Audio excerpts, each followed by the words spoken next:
Welcome, siblings of the storm, to another Tempest Runners transmission, the show where we talk about all things High Republic. I'm your host, Liz, and here are my fellow co-hosts. I am Mike. And I'm Manny.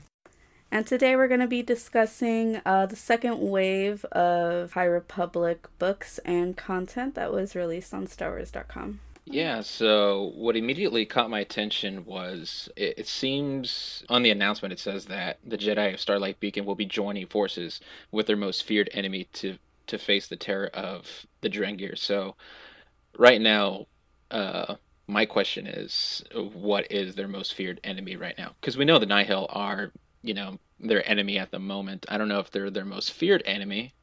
But yeah, it kind of makes me wonder who are they gonna align with, and exactly, what would make them so desperate to align with them. Yeah, I think it might just be the Nihil, unless there's some secret Sith who's gonna team up with the Jedi to fight the Drengir. Which apparently the Sith were the ones who trapped the Drengir. Minor spoilers. They were trapping.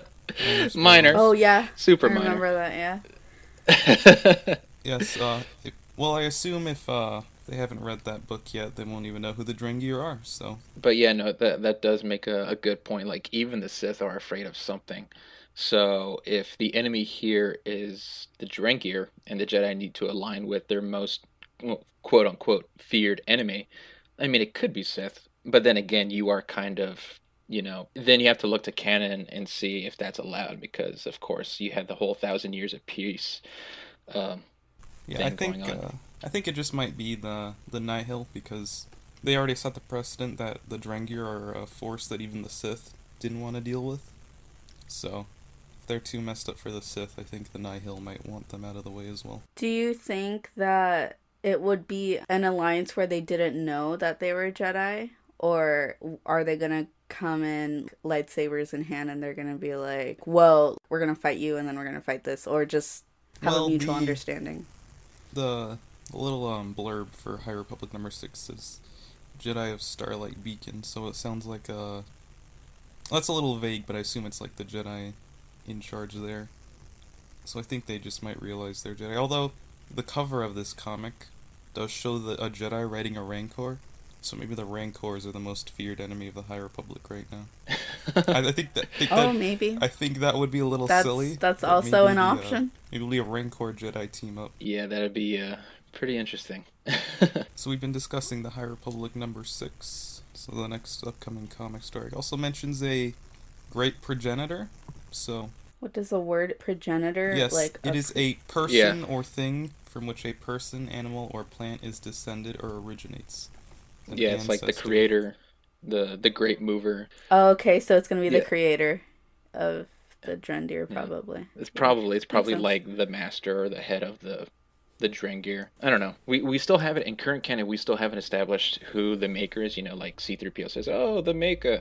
And in Legends, they actually kind of explore the idea of, like, celestials kind of forming the galaxy, cordoning off the unknown regions in the outside of the galaxy to, the core and in the mid-rim, all those inhabited sectors. But in canon, that's really been, I don't think it's really been explored. So I would like for them to go that route, but I don't think it's gonna. But I'm gonna tame my expectations and think maybe it's like a master Drengir. Yeah, I think they might be saving that cosmic stuff for a little later. Although that the Taika Waititi poster that they revealed did look a lot spacey. Some weird rocks.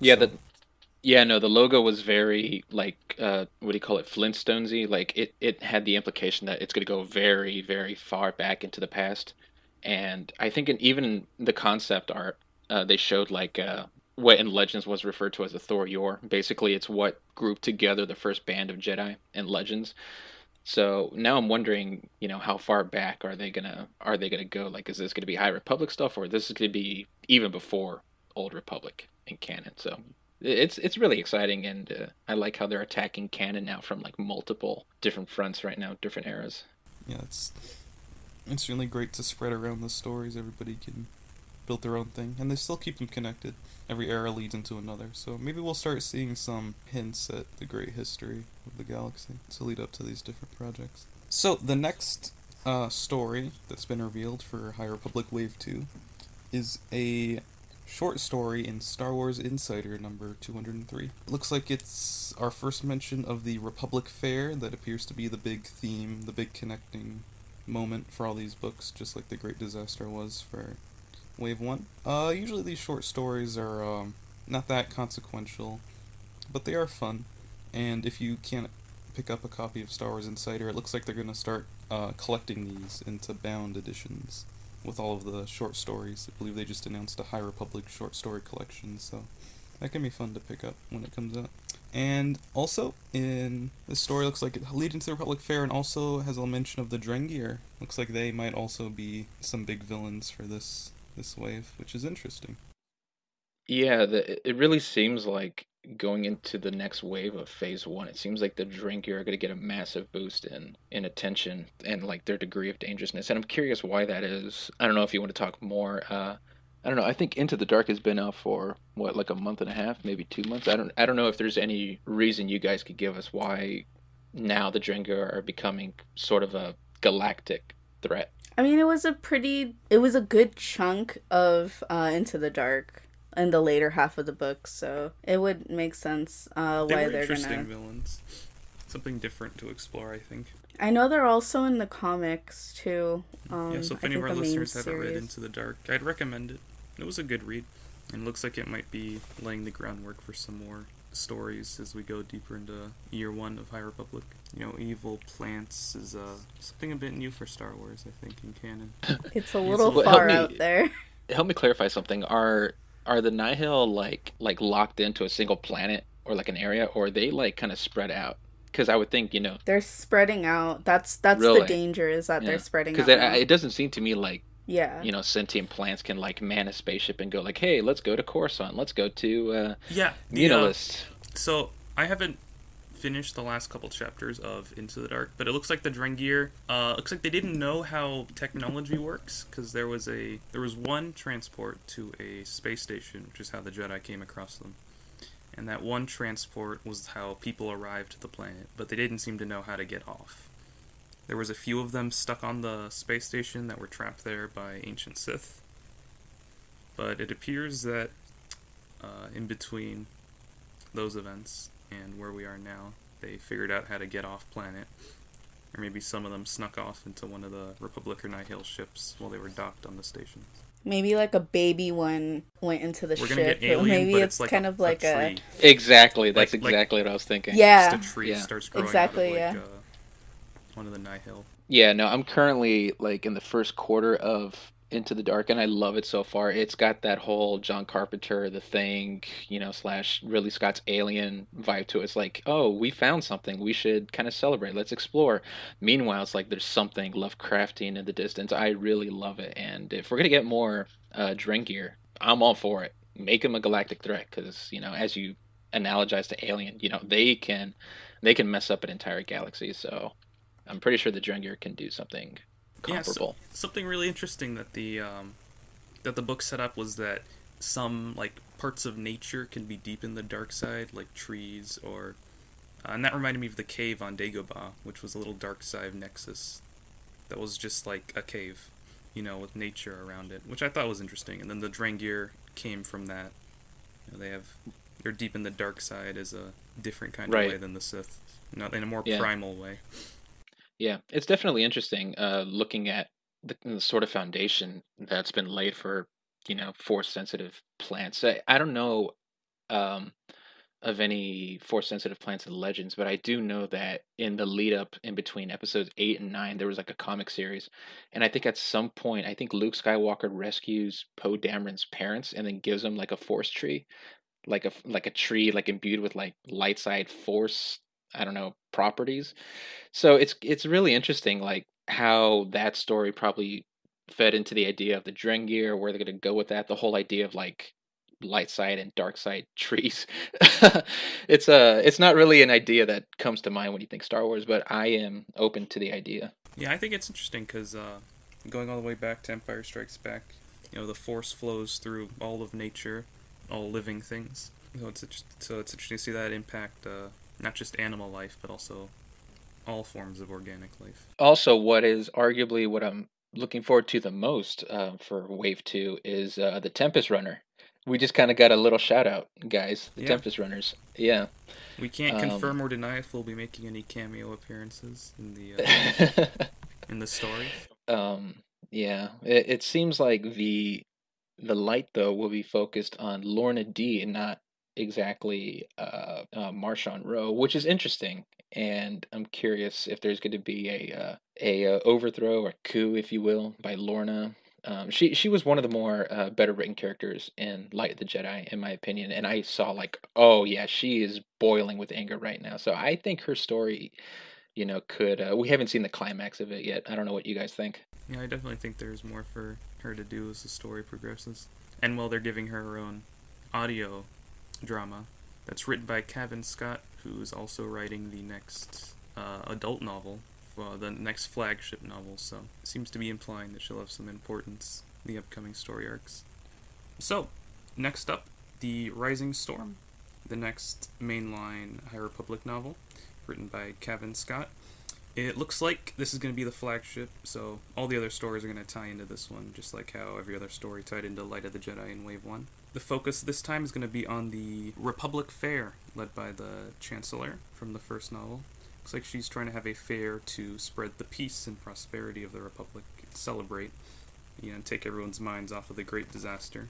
But Marchion Rowe has some plans for this event. Looks like the Nihil might be crashing the party. And there's a little interesting blurb at the end that the Jedi are going to begin to see the true fear that their enemy are going to start to spread throughout the galaxy, which feels rather ominous, so keep an eye on this one.